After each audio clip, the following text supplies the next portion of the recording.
devotion in leng program clear tu zong zong te kan lalpa Yesu Krista migin chi bai vek ule tunjum kan program a chuan nula Julie walal tai hne na changin pathian fakna la kan ngai thla anga chumi zo a chuan pusi lalyan thanga agape gospel rima team speaker hne na changin pathian thu kan ngai thla zui don nia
mà saberin ei zanina pathian thu cha soi tu ra min som về hi ram hun not K3P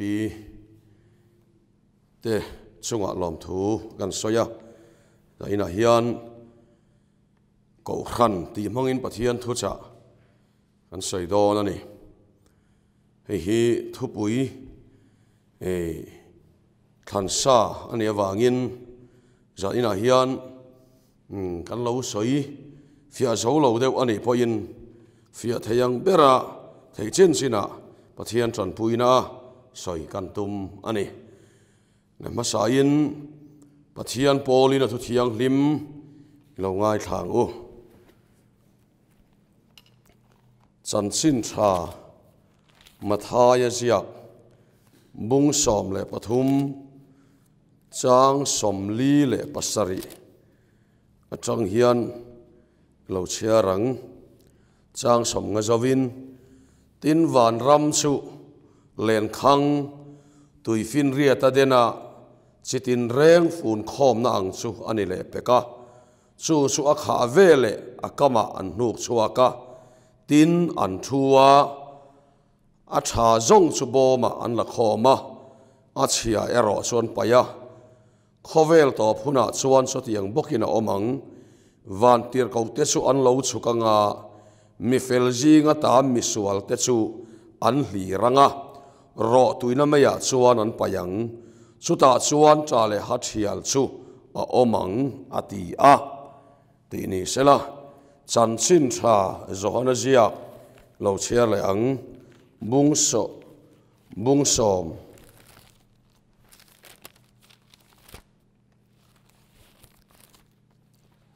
chang kuwa kei kong khar sukani tu po keima alu chuan hum himina omanga alu tina chuak anga eitur amu bokang ti ni se tin korin khwami ten hena tir ko pola le khathon pakhat na bung khat chang ni ilo chiar le ang korin khwami ten hena tir ko pol le khathon pakhat na bung khat chang ni korin khuwa pathian ko ran ho om Krista Isuati ran mi thiang lim ni tura ko te hena ram tina kan lalpa an ma ni le ke ma ni lalpa Isua Krista ming lam zong ne na nen athu an siarte lalpan kan zatan mal som ro se sarmon te lanin pathian tran puina khongai na dilin lo tong trayang lalpa kan pathian min mangai tu min khruai na le min en kol na zonga lom thu kan ril chea zan ina hian I thu poimo tak mai soi kan tuma ngai thatu ten a poimo na le a hlut na kan riat thiam theina turin tharau thiang limin kan hena thu soila zan ina hian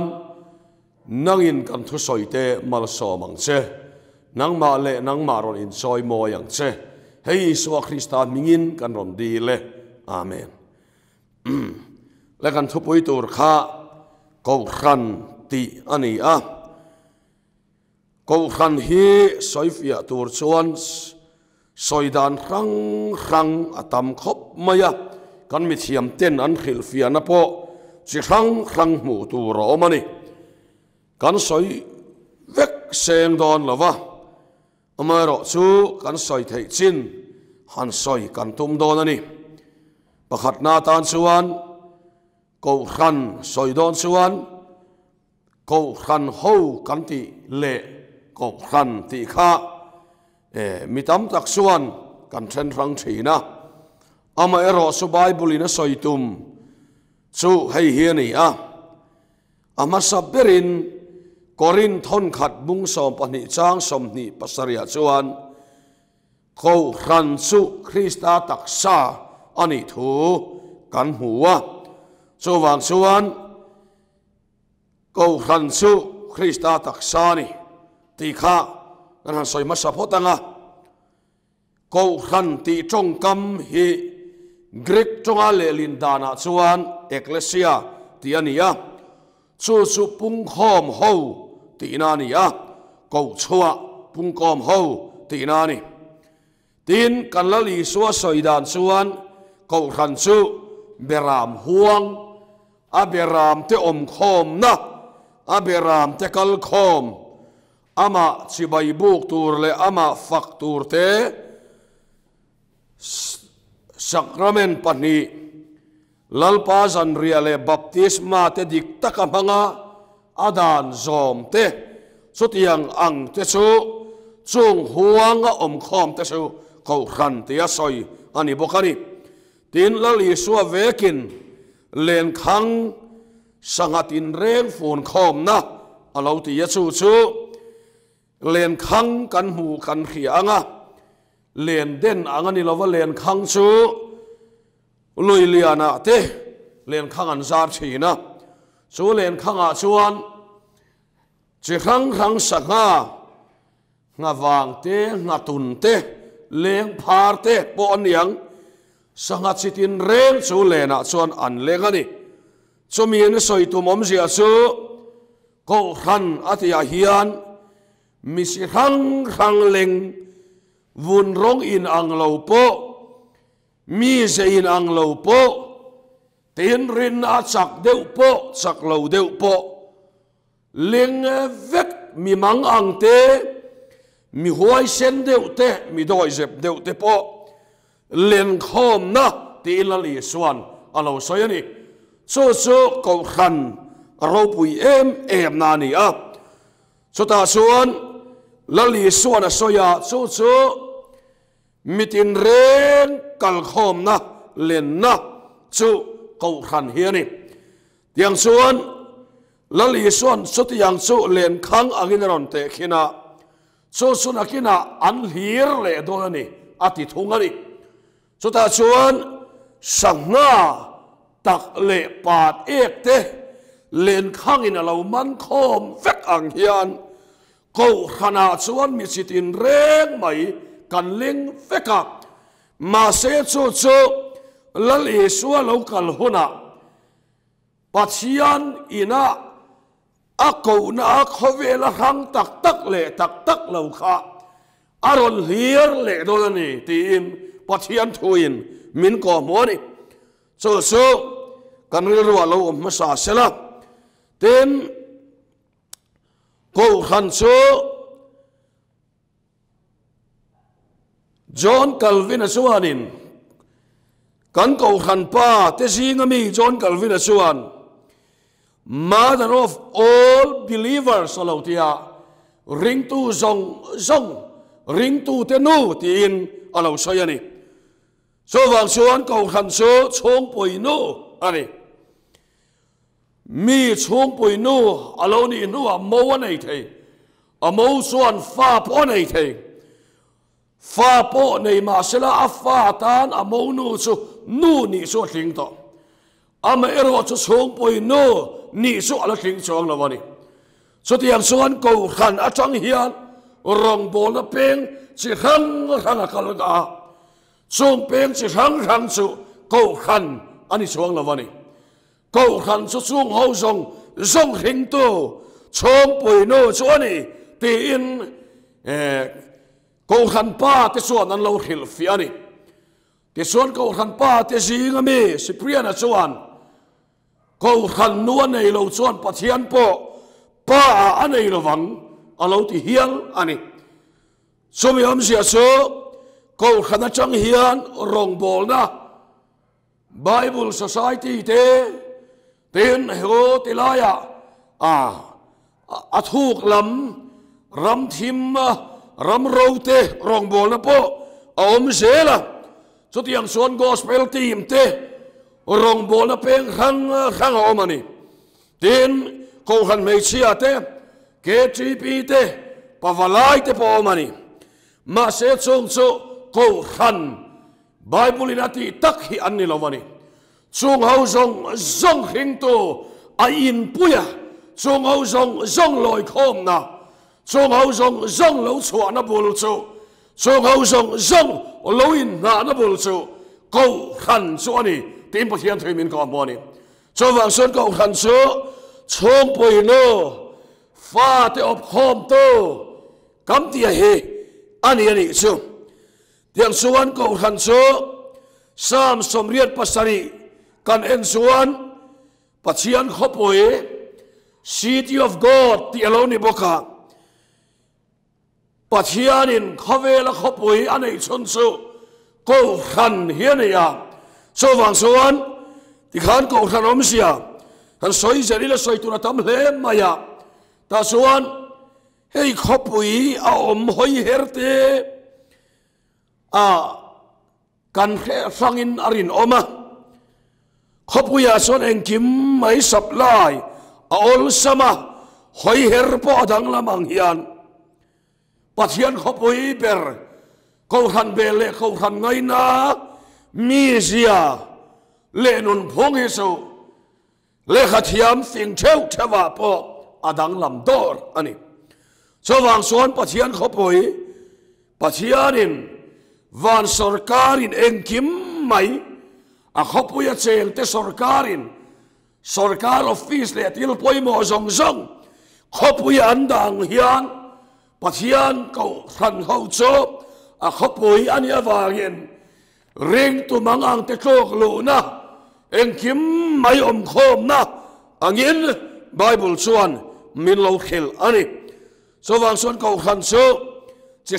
sangin ya soi theya chung chu kan ngai tu na lo om se tia kan soi ma sa duani ti chuan tia han soi la ila mitam tak chuan keima hi pathianin min kowa so wang chuan ko khan kan mai te en mi mal hi ko khan anga soi a om ta fo mai ani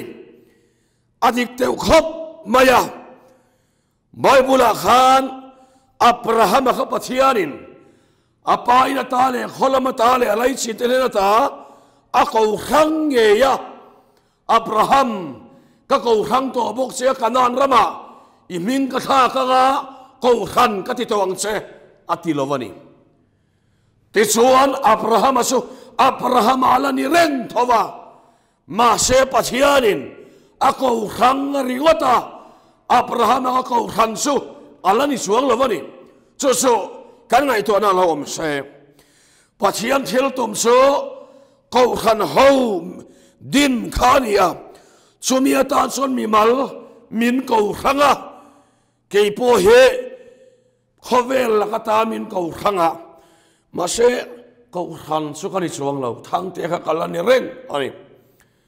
mi chu ko khang nge ma se mi mal kha ko khan ani thai lo wani te kha kan ril ruwa lo om se ko khan chu so pathianin sual kata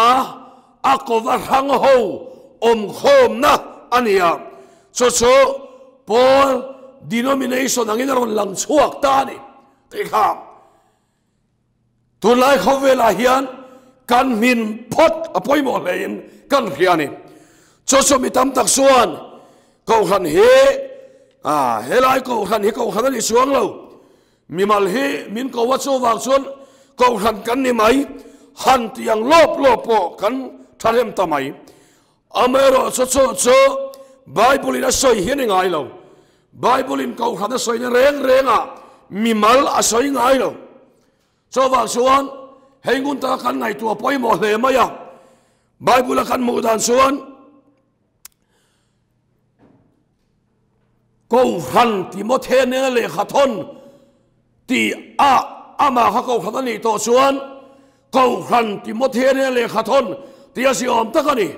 ko khan ti ta ne le khathon ti asi om takani ma se bible hian chu tiang ina siak ngai lo ko khan ho athon don chuan korin khua apathian ko khan ho ati khela ti chuan timothy bi le khathon chuan timothy ne na tir ko po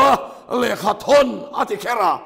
mi khinge mi mal pakhat kha ko khanangin asoi ngai lovani so kan ril ruwa lom le se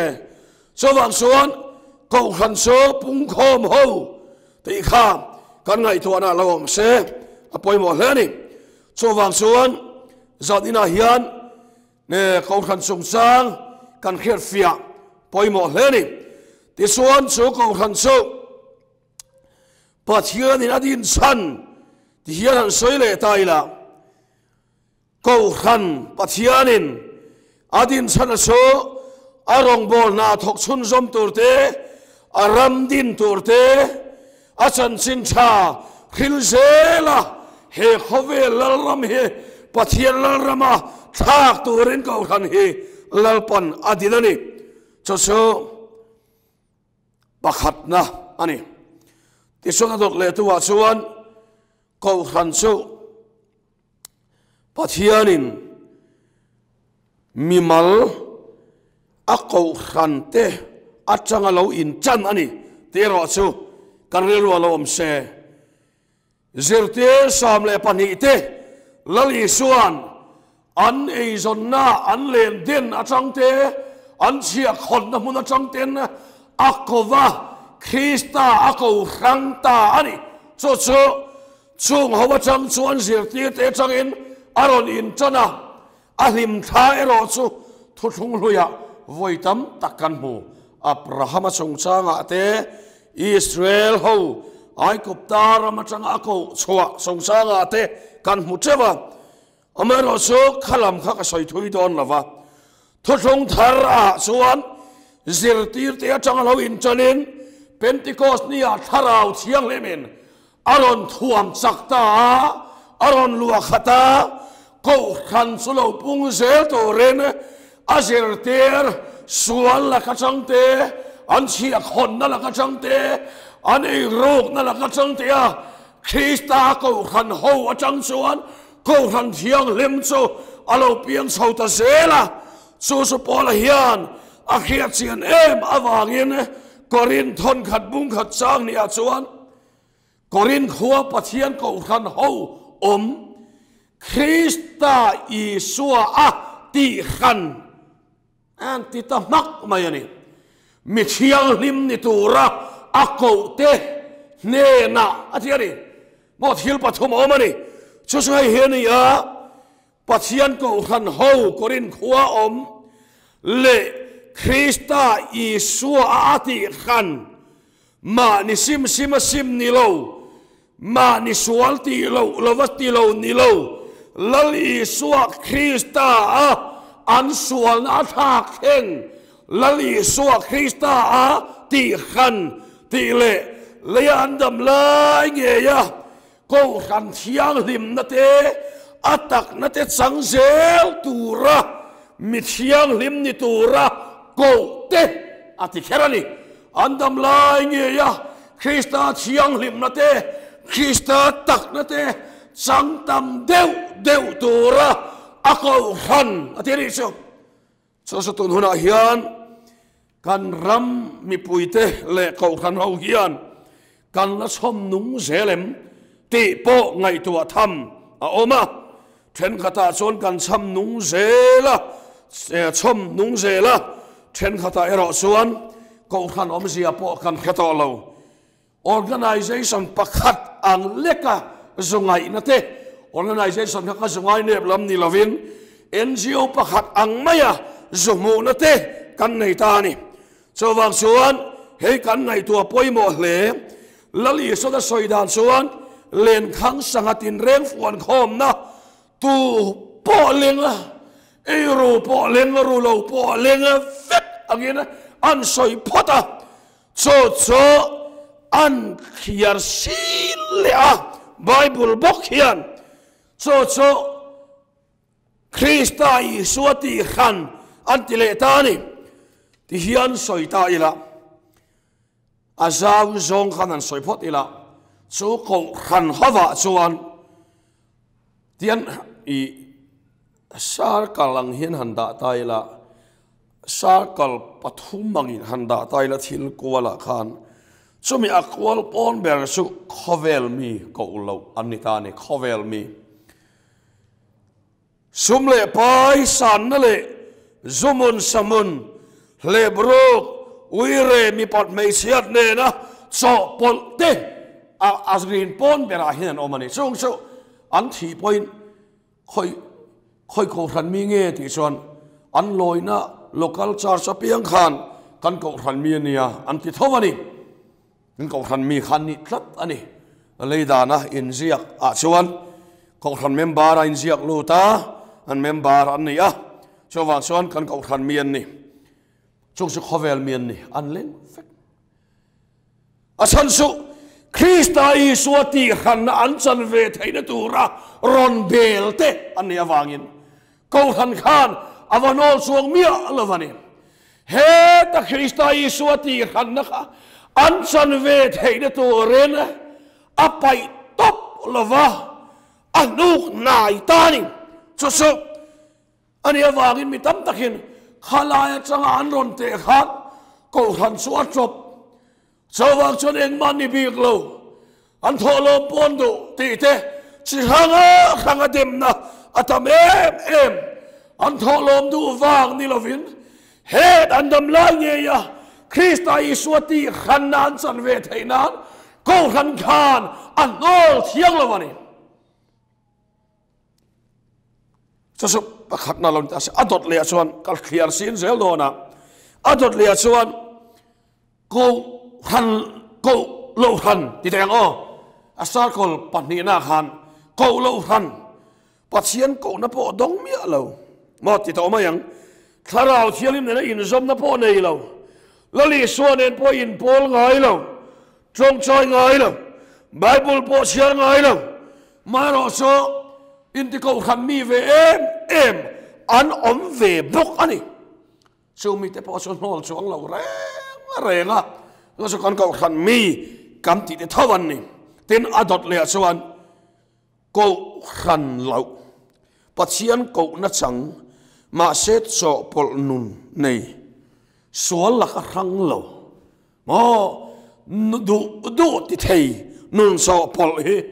anom chau bokani pathian du soina chuan tui ta ka soi thei ma set thil dik lo deu hlek ti he mi lo ma ni in soi zam he lama party ni khuwa zuani suang hei nem ti a biar polem he suang mi lo pathian ko na su sang ve to thara u chiang lim pon nu na tho poina thua soi to alung le na chin po lali su a le thara u chiang lim a po ni to ma se anun khak khovel le na in so pol rotat khang mi lo Krista ti khan mi lo kha anom thei bokani so rilwa lo om sila chutiang chuan so pol nun tin Sunday school zirtir tu ate rong bol na poimo pavalai ate tin ke chipi ate tin kau khan Sunday school zirtir tu ang chan vo poimo si sang po chang ma se nun surila khovel ngai nat na khovel lim na le lom na ngai nat na re mi alo nun so pol lutuk mai chutiang ang nun liberal chutiang ang so pol chu enge mo zat anom bokani ko na chuan donga ma se khovel la ka an khang mi alawani chong so ani awangin zaina hian an lengvek ma se ka soi du soi hian lali so lo kal le hona ko khan hian a hir don lawa i so lo kal le hona hian ala hir le vek donani te pathian thui min go mo ni a ko khana kha lo du tui viau tu te in mitam tak so min han nor china ma se bulem le bu tak so lo to zaro se ti la li suan nakina lo kal le huna ama zokin aron lir dona alem le tak kha chu sukan ha khani chutiang anga kan om lo le tur suan khovel tui khar khovel ro pui na le moi na tui khara min ko chan Krista khanga leya kanom lai nge ya ni tina ati thiang lim na chang zel tura ko khan mi dik tak ni turin voi ni hiam kanin ngenin kanin somani nakina sinot chuan a hlir don lo kan upa te podan hlir don lo kan revival speaker te podan hlir don lo ma se kan lal Mesia Krista lo kan le dona cho ta xuân lên kháng sang tin rèn phun khom na xuân atak lệ tak lâu chu ama zo kin ron hlir do la ni cho wang xuân voi ni a hian hela hian atak ni hi poi mo hle hei tun chu ma po hian kan in khom thei lo biak in kan kal thei lo ko khan pathianina min ko va rang tak lo chu biak ina kan in khom lai chi a rang kan in khom lo lua rang mia lo tam tak anong phong chen ani cho wang son tun huna po hian za thak deu ka ti chu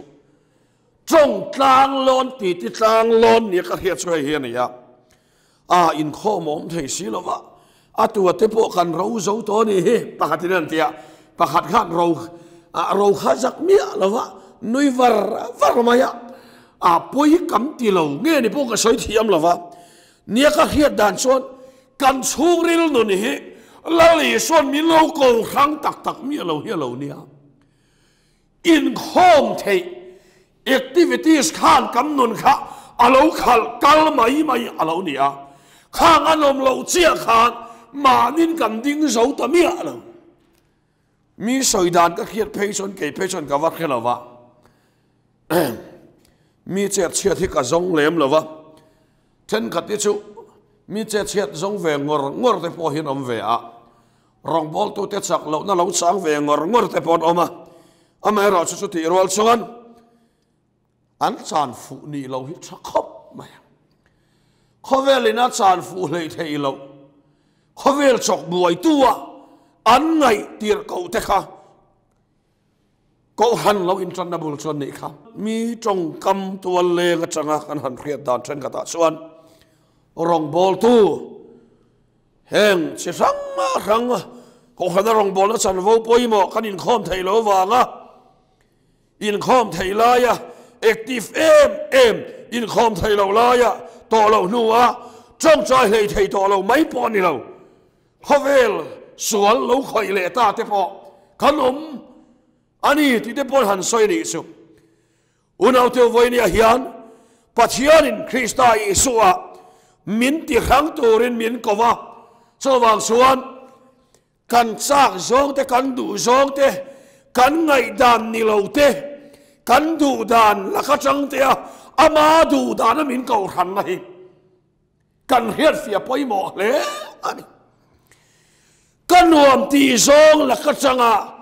kan nuam ti lo zong po ni ma sela ama du dan kal tu he min kova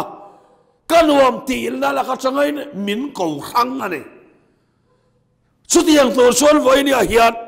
chút yang anga pathianin akova khangam dik tak te chu alo kal le huna van khopoi khian lu adona ni a huai tur ten ni te pathian thoin min ko mo ni so wang suan biak ina kanin khom thei lo wanga nun ro ta em mai te biak ina chong chai thei lo wanga man in lama po chong chai thì lấy thầy mía lâu thế mi rual chắc thì thiam mà ni mi mà là cắn thì thiam lâu xuân nặc kia na hiền cắn hôn hít thì là ahu hầu ang in lalpan min cầu mà se min just na tu hi ahu hầu ang ani don lâu thúc quan bung thu mà khan chút thì xuân anh nè tua piang nè na mana thu ruột số cái piang lung vang nè thì anh ahu hầu ang hiền lalpan min cầu ama ero so min la just na tur chu mi mal angin kan la ding do na so wang so tu na hian lalpan akova ma ni ngai dan le du dan sak zong la ka khang dik tak te so kan in khom the lo hian an nun hit ti cheve to lo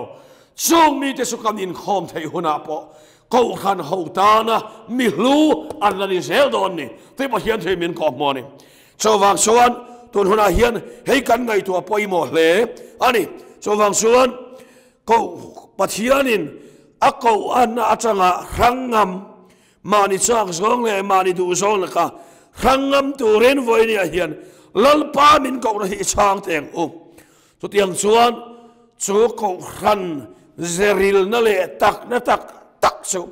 ako to Krista thiang lim na te kandam song nge ya po sang tam deu turin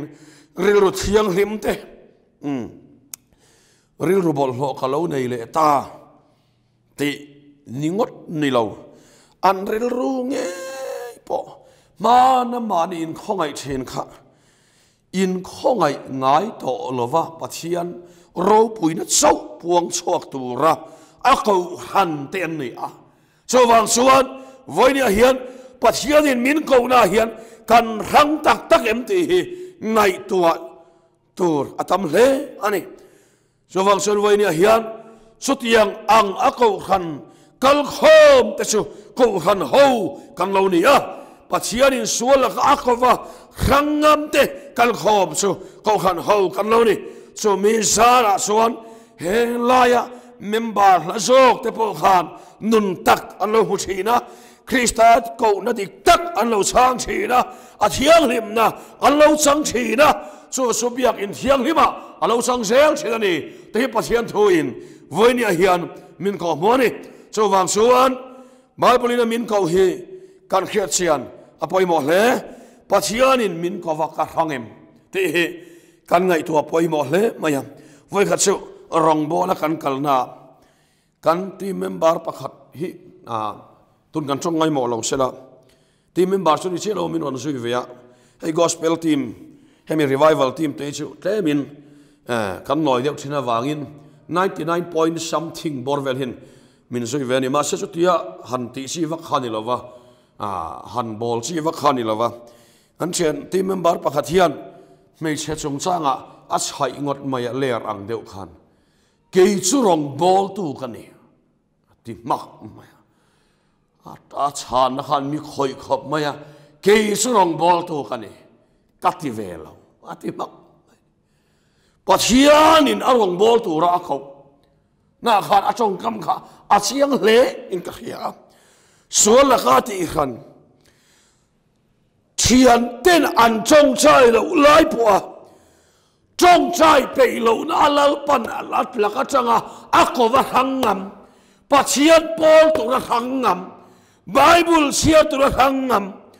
khovel bol ho kal san tu ra hangam ni turin voinia hian lal pan min kovani so tiang mi ni tur chon voinia hian ako khan thiang hima min dina